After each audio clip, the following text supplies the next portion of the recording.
Hey, sis! It's been a while. How've you been? Hey, Erica. Didn't expect to hear from you. What's up? Just want to let you know, I'm getting married pretty soon. Seriously? Who's the lucky, or maybe I should say unlucky guy? You remember Paul? I introduced him to you some time back. Yeah, that Paul. Your boyfriend from way back. That Paul? Yeah, that very same Paul. The one I dated in high school. You're not serious? Do you really want to get married to that guy? How could you say that? Paul's not the old high school boy you knew back then. He's the president of a major IT firm now. You're kidding, right? That brainbox Paul, a president? Give me a break. How could you marry that alpha geek? Would you stop calling him a geek? He's way different now. I can't help it. He was always such a weenie. Cheap clothes, real bad taste. That's all just superficial. You say he's a president of an IT company? And maybe he should dress a little better, play the part. You know what I mean. He should at least wear a suit to the office. The guy looks like some freelance at a mom-and-pop store. I don't know where you get your information, Carol. If you had checked it out in detail, you'll know that his company is full remote. There is no traditional office. Nobody commutes, so all employees dress as they please. Anyway, Paul was never concerned about fashion.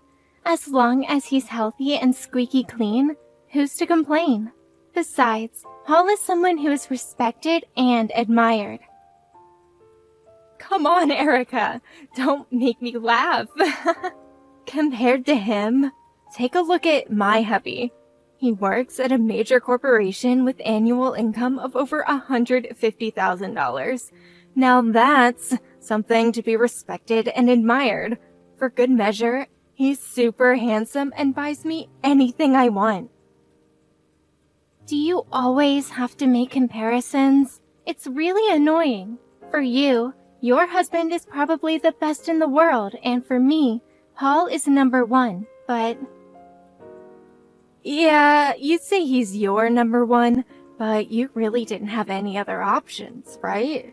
Besides, compared to me, I'm more of a woman than you. No guy would give you a second look, so you had no other choice but to pick this geek.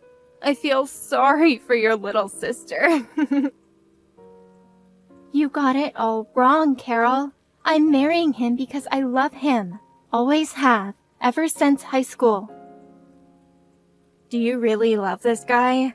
Sounds more like he talked you into it. Programmed you as if you were a computer. I pity you, Erica. To be duped into marrying this tech guru or whatever you think he is. No need to pity me. I'm very happy just being around him. Sounds like you're already landed in Glumsville. Open your eyes, Erica, before it's too late. You really never change, sis. You never take the time to see my side of the story, or show any concern for how I feel. It's just that I can't wrap my head around why you would marry some freelancer. Like I keep saying, he's not a freelancer. He's the president of an IT company. Anyway, once we set the date for the wedding, I'll let you know. See ya. Are you really going through with this, Erica? Really hooking up with that teleworker? Are you still harping on about that? It's our wedding day. Can't you be a little more respectful? That's exactly why I'm saying this now. I can't believe you're really going to tie the knot with that Poindexter. How many times do I have to keep repeating myself? He's the president of an IT firm. A lot of people admire him. Many of them are here today.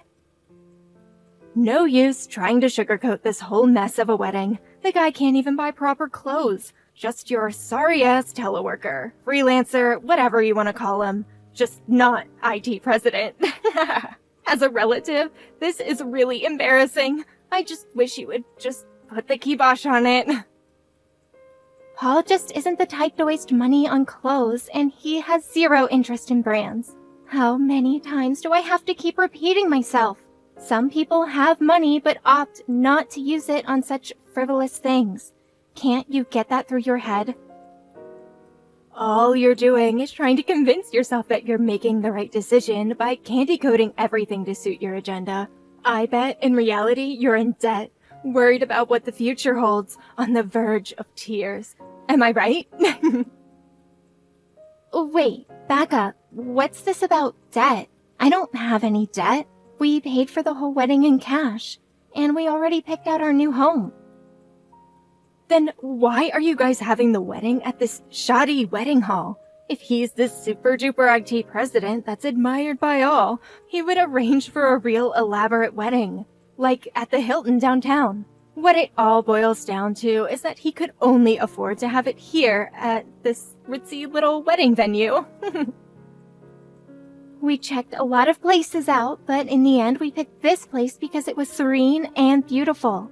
A friend of ours had a wedding here a few years ago, and we fell in love with it. That's why we decided on this place. Such a nice little story. Please, stop with the sarcasm, would you? I also hear that your husband was saying the same thing to Paul the other day. What's with you guys? Can't you accept how other people live? You've been acting this way all month. And then, on the day of the wedding, you up the ante and start trash-talking us. That we're in debt, and that he's a no-good teleworker? I'm sick of it, to be honest. What I'm trying to tell you is for your own good. Nothing good will come of marrying a freelancer. Not that again. I'm sick of repeating myself. I gave you his business card, didn't I? His name's on it, the company name, everything. And you're still unconvinced. Has your brain been scrambled? It is kind of hot today. Anybody can print up business cards, and besides, I never even heard of that company.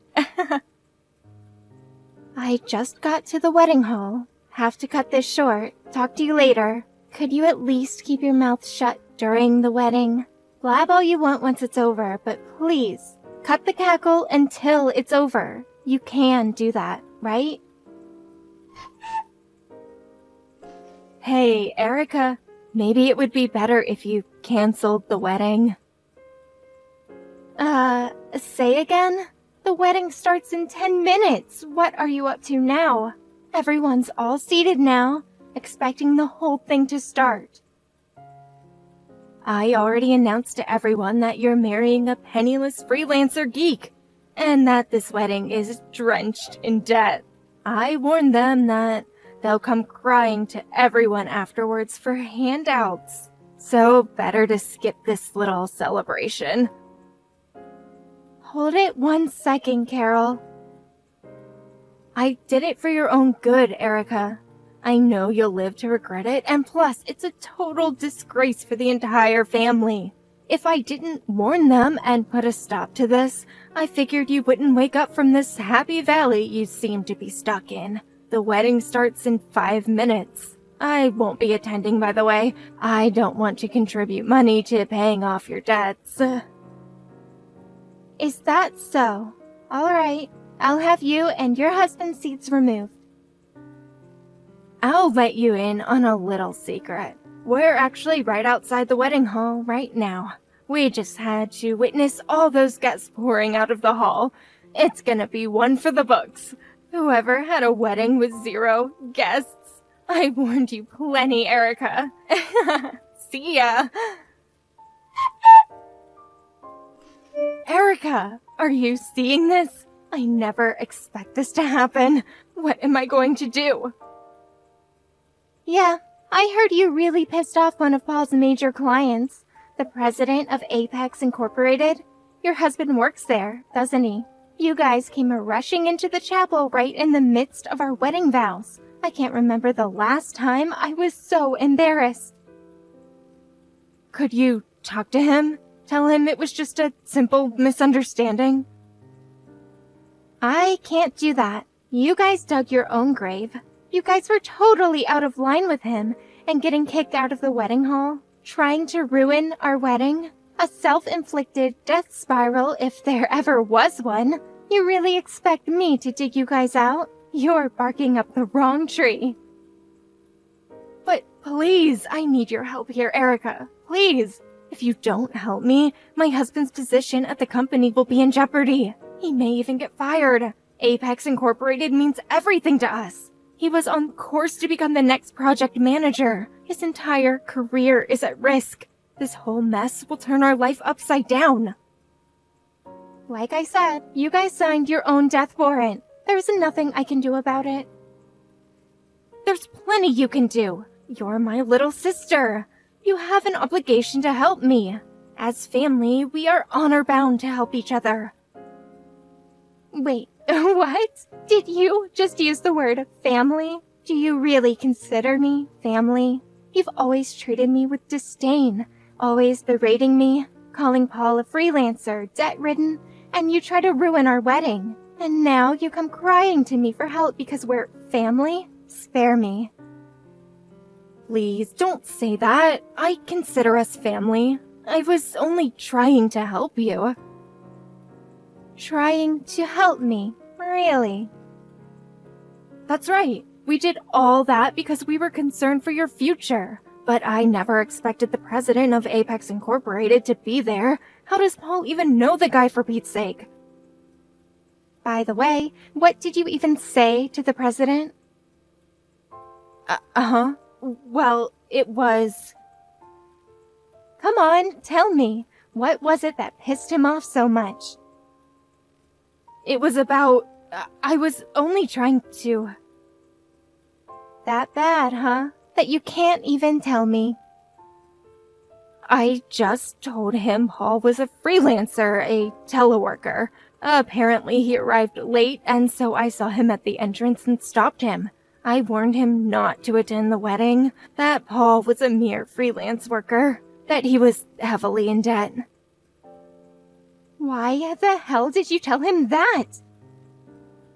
But I was trying to... How many times have I told you that Paul is the president of an IT company? I thought all that was BS. I showed you his business card, had the company name on it, and you still didn't believe me. He just laughed it off, so I accused him of being in the same league as Paul, and that he must be a freelancer geek like him. That seemed to piss him off.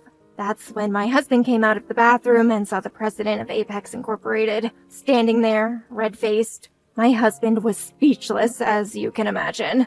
He immediately reprimanded me for angering the president of his company. And then what happened? My husband got down on his hands and knees to apologize, saying it was all a mistake. He pulled me down and forced me to beg for his forgiveness. And what happened next? He then turned to us and demanded that we apologize to you and Paul. And then? We were going to apologize and burst into the chapel, and that's when we got kicked out. Who wouldn't kick you guys out? Barging in like that? Stumbling over the pews? What a total mess you guys made! Why couldn't you just wait until the ceremony was over or after the reception? Why then and there? I can't comprehend your actions. Could you please put in a good word? Please? I suggest you figure it out yourself. How are we supposed to figure it out ourselves? He said he didn't even want to see our faces anymore. Only way to contact them is at the office. We never got his personal info. Your husband works there. Go through the proper channels, make an appointment for a meeting. Just don't drag up into a mess. Like I keep saying, you're my sister, for God's sake. Have a little compassion. We're family. We need to stick together. We're duty-bound as family to help each other when in need. All right, if that's your thinking, let me ask you this. When was the last time you helped me when I was in need? There were plenty of instances. Really? Okay, name one. And I want the details. There was the time, Can't remember, huh? You've always been like that. If you didn't get your way, you got all mopey and ill-tempered. But whenever I was in dire circumstances, you just sat back and snickered as if you were enjoying yourself.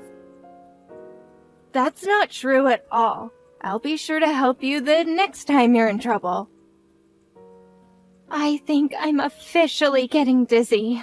Let's cut this short. Goodbye. Excuse me? Why? You can't cut me off. We're not finished.